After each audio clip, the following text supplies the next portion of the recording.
Today we're talking about principle number 10, which is integrative levels. We're in this section on emergence, and integrative levels emerge out of putting things together, synthesis, one of the previous concepts we touched upon, and we get the emergence of new integrated whole patterns and processes that exist as composites of lower levels. So an integrative level is a pattern of organization emerging on pre-existing phenomena of a lower level. Typical examples include life emerging out of non-living systems.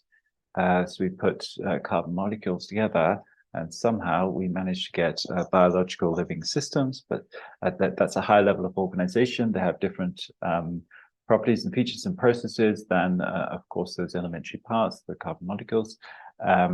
But they are dependent upon them. So consciousness is another example. We gave that before.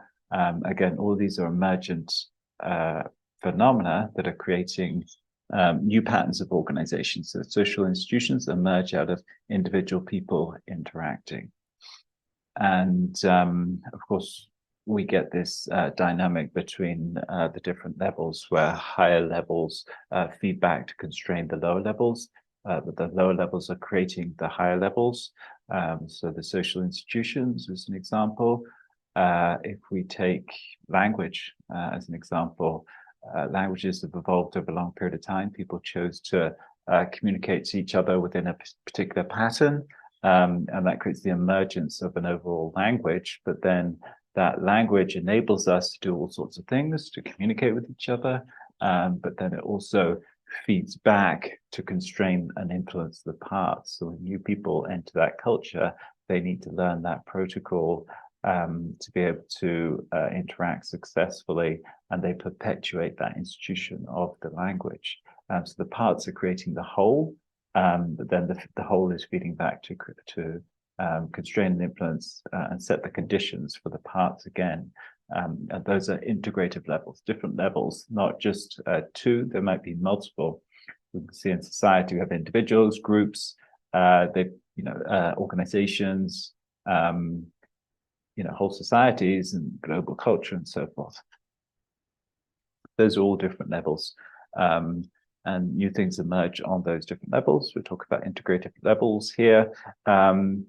As components combine to produce larger functional wholes in hierarchical series, new properties emerge that cannot be explained by the lower level ones. So it's the idea of emergence we talked about.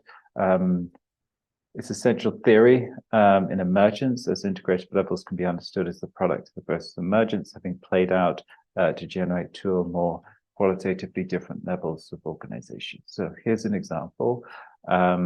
A full spectrum from atoms and subunits of them, the nucleus and so forth, creating molecules, creating different kinds of tissues and organelles and organs and so forth, and cells, the body. And we know that at different levels, different properties and dynamics and processes play out.